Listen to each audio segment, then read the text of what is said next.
What's up, everybody? It's JT Streams here, coming at you with another video. Today we're going to be playing some Call of Duty Modern Warfare 3, and we're going to go to the new Dark Aether, and we're going to do a quick guide on how to walk through and how to play the new Dark Aether and where all the spots are for the new contracts.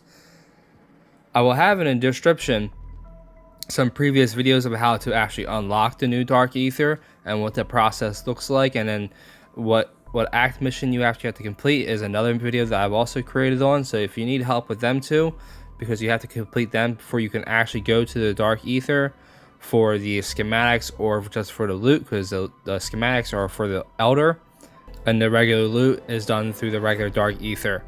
Now, do not get mixed up that the Act 4 mission, countermeasures, is just an act mission. That is not the actual Dark Aether. That is a dumbed down version for like more like a tier 2 and an enjoyable kind of campaign experience. It's not the true experience that the Dark Aether has, and the areas do not represent in which you actually have to achieve the goals in the game to actually be able to play and achieve the contracts. See, this is what I mean. This is the Elder sigil and this is a regular sigil. Now, you will not get schematics from the regular sigil as the one that you see here. You only get schematics using the Elder sigil. And be prepared and understand that the Elder sigil is a little bit harder, and there is a big difference in time. You have 30 minutes, I believe, in the regular sigil, and you have only 15 in the Elder sigil.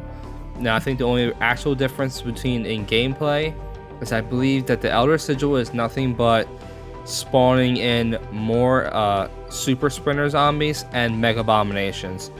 That was the case with the older, which I think is called Abagra, something like that.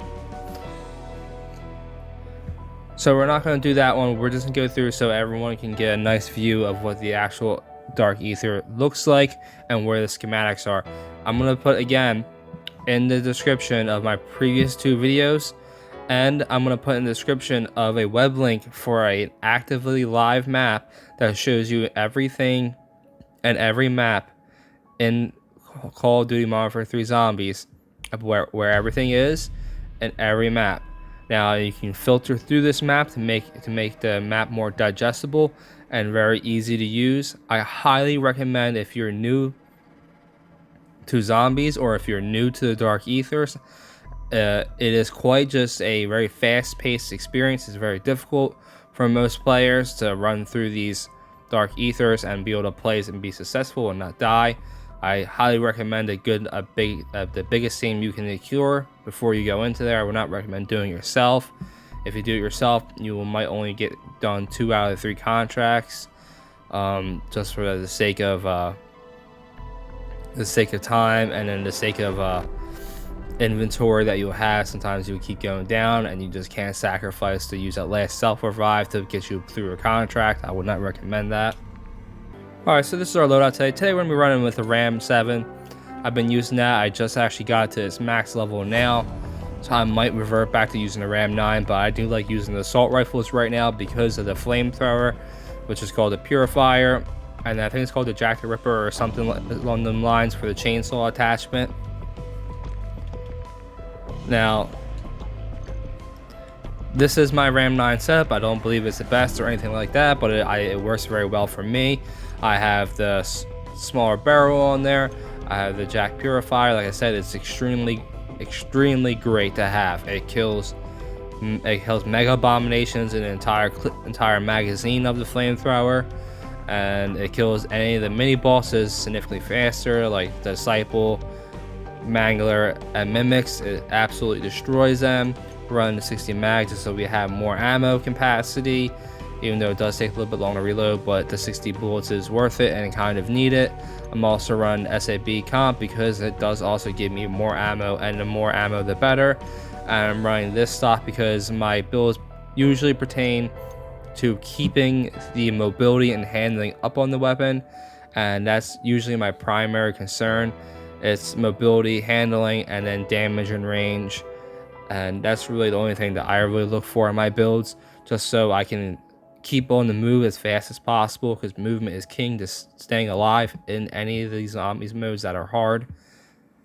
And damage and range can be your best friend to deal with, the most amount of damage to incoming zombies, and of course, damage is great. What else would it be? Now, it's something I don't typically do, but we're going to squad fills. This way we can play this game and have a nice and easy run. I don't want to be doing too much extra work. If the team ends up wanting to do something else, then let them all go ahead and do themselves. So I can do the Dark Aether by myself because I have the Scorcher and I'll be more than well prepared. Now, if you are having trouble in zombies, it is nice to squad fill. I know a lot of people like to play solo. I myself really like to play solo. I don't typically like to be playing with people, especially if I am busy doing my own quest. If I'm doing an act mission, I like to do a lot of these things myself, even though groups do make it easier. And especially if you're geared up and you want to go right to tier 3, majority of these games now everyone's in tier 3, so you might as well have a 6-man squad and make it as easy as possible to do contracts and run around tier 3. And it also takes competition away from actually doing these contracts. There are so many people in tier 3, and the contracts just don't keep up with the amount of players that are in there and taking them at the same time. It is a rat race to get to every contract. It's really annoying. I wish it could do something about it. It's more contracts, more nonsense, whatever the case may be. I wish it was better, but this is what we're working with here, so not much of an issue for me. Listen, the entire team got Scorchers, so we should make this a nice, easy tier 3 run, and hopefully we get to go to the Elder, and hopefully we don't lag out. I've been experimenting. I might actually move to BattleNet and get Call of Duty over there, which is honestly kind of gross. I'll be purchasing Call of Duty for a 3rd time, but I'm playing on Steam right now, and I just always have a packet burst issue. You'll probably see on the screen that I'm just keep getting it. My internet is more than well good enough to play this game. The speeds are high, and it's just really annoying that no matter what I'm doing that I keep having this problem.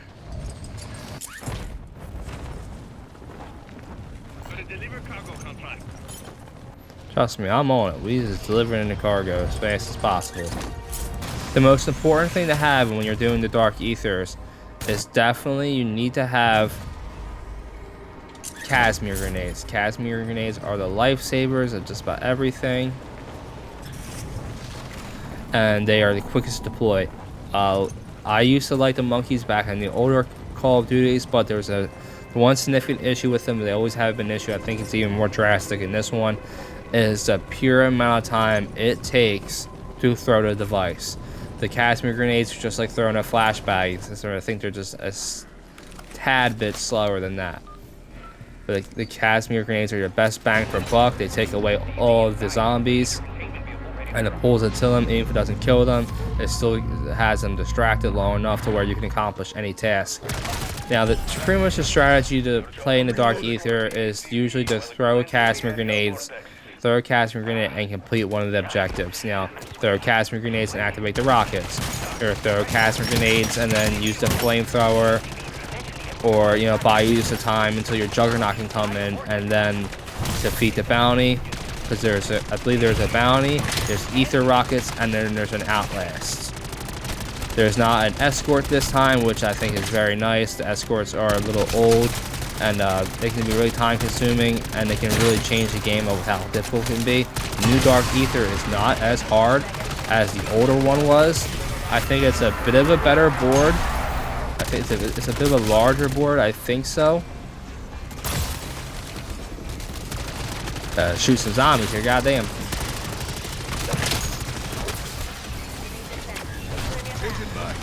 Like I was saying, the new Dark Aether is not as hard as the other one is, but I don't believe that the loot is really comparable. The mags of holding, I think, is by far the best item that the place offers, because the bottomless clip is obviously awesome. As long as you have the ammo reserve, you have it in the clip.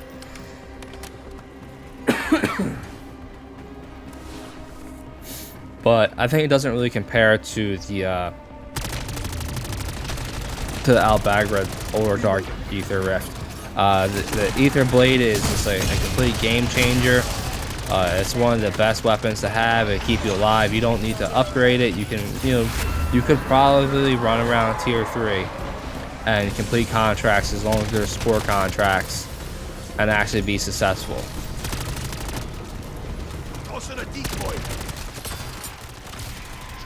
It's really annoying. I mean, look, I can't even shoot a guy in tier 3 without having an issue.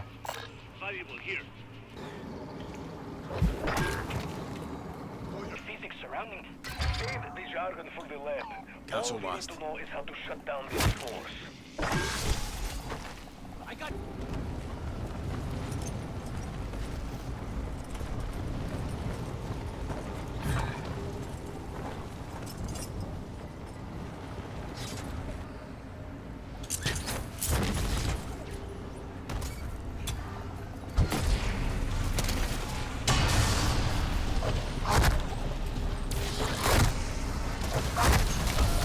Be a mega abomination, but it's not always going to be a mega abomination, and that's why the juggernaut is important.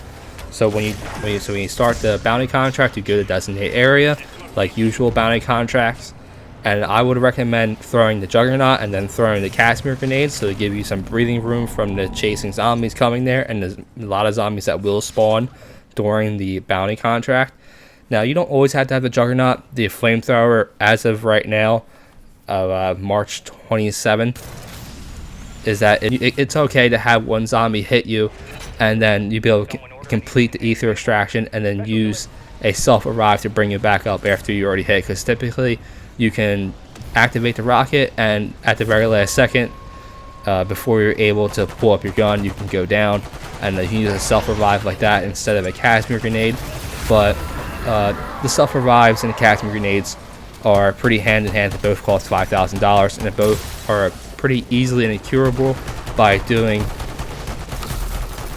ether nests and ether strongholds. They're pretty typical to find there, and they can also be dropped by small mini bosses like the Disciple, Mimic, and Mangler. They can also drop them in game if you're just paying attention in like tier 3 and sometimes even tier 2. Now, the last contract that completed in the Dark Aether Zone is the Outlast contract. It's not a very difficult contract, and you don't typically need a lot of loot to accomplish this task with ease like we're doing the other ones. If you're just running the energy minefield, you can just use that strategically, and you should be able to complete the contract with just some degree of intensity. Of course, if you have more Casimir grenades like I do, or monkeys, it does make it easier to complete this task, but it's not a very difficult task, unlike the other ones where there's a time constraint or there is a enemy that can do a significant amount of damage to you very fastly. So when you immediately spawn in, all you're going to do is to turn right around and go in this warehouse facility right here, and then you're going to go right in and you're going to go up the first flight of steps that you see right in front of me. Now you can hear the sound of the contract. That is a bunny that is blue and purple colored. Interact with the bunny and pick up the contract. Also take note where the contract is on the map. It should always spawn in this exact position, and then you can go out the warehouse the opposite end or this way that I'm choosing just to benefit my teammate.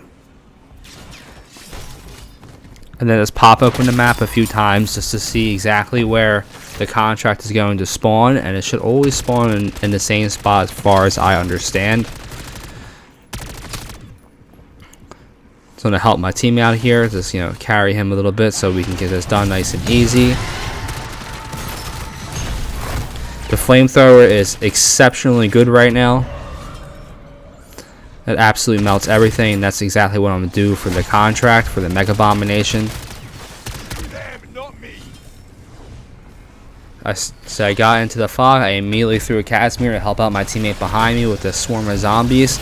And I find a Mega Bomb. I'm going to grab my flamethrower and throw a Casimir grenade. And I'm just going to melt him away while I'm not getting killed by zombies. And just like that. Now, if you do not have the flamethrower, a Juggernaut is the next best thing. Or it's probably the best thing, because you stop taking so much damage.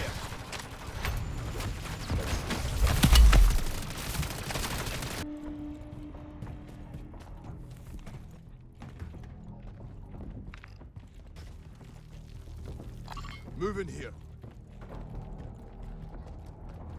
Moving. Take note of the door that's in the corner. That is the only door that leads up to the roof, and it's a simple flight of stairs, one after the other.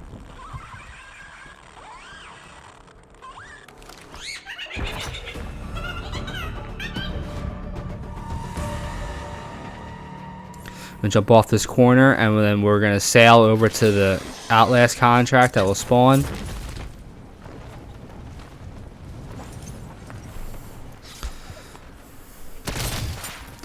Now, these crystals that you see everywhere, I like to shoot them because they drop you lethals, tacticals, armor plates, and even better, sometimes they can drop you Casimir grenades or monkey bombs in case you need extra, because you didn't have enough when you came in game. Now, the game, from what I understand, scales to how many players that you actually have in the game. So now that I have one person playing with me, so the game's just going to be a little bit harder than it regularly is. Take note and, look at your ability to do this contract compared to what you see here is a somewhat fair representation if you were doing it solo. So just understand that if this is too much for you, you don't feel like you can keep up with this place, join in with a squad. I've said it a lot, but just if you're lacking on some ability or just unconfident of playing the Dark Aether, have a squad. There's plenty of people that will be in tier 3 prior to game. There's plenty of people going to the Dark Aethers beforehand. So just join up with one of them. Typically, people don't accept invites, so just ask to join.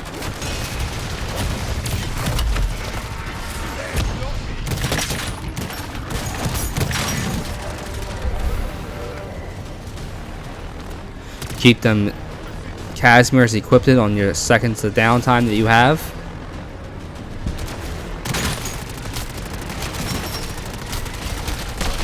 Now do pay in mind that you have to be in the circle of the contract for it to continuously make progress. If you go down in the contract area, you will start to lose your progression. Now I didn't care too much because I know my teammate was inside the ring at all times.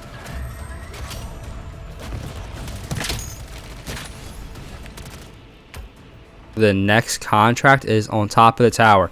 Now you're going to see that there's a building behind that T-shaped building. That is a parking garage. Now if you do not have the Aether rift like you're going to see me go through, you have to go to the back of this building in the parking garage and go up the parking garage, and then you'll be able to access the back of the building and get on top. The contract is not inside the building, it is on top of the building.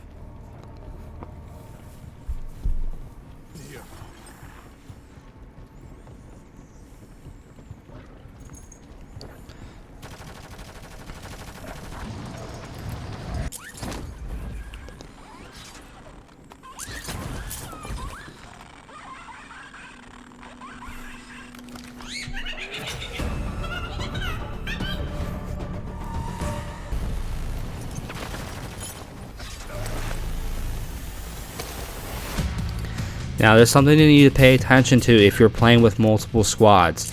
So there is a circle around the entire team. That's what you see now in the outlines. Now if your team is too split up, you're gonna start realizing that you or one of your teammates is gonna start entering in the gas. There's a circle around your team, and the further you're apart, the more the circle is going to stay in the somewhat center of the position, and you may start being killed by the gas. So a close team is better for this Dark Aether. Let's get you stitched up, pal. Now as you see, my strategy here is, like I've already said before, is that you're going to throw a Casimir grenade as you're getting to it so that you can activate the Aether rocket.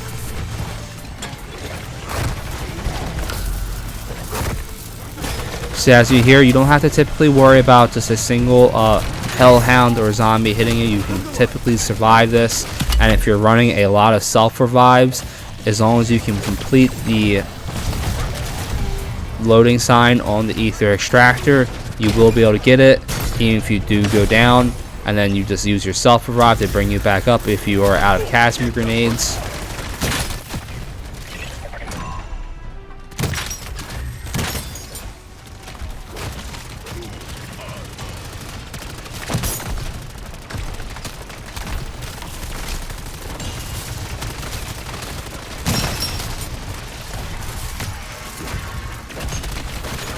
Now this is what I was saying, that the Casimir grenades didn't give you that second, because if you did not have Casimir grenades, then trying to kill all these zombies and complete the Aether extractor,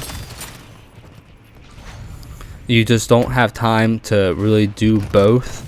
So you need to be able to complete the Aether extractor while the zombies are there.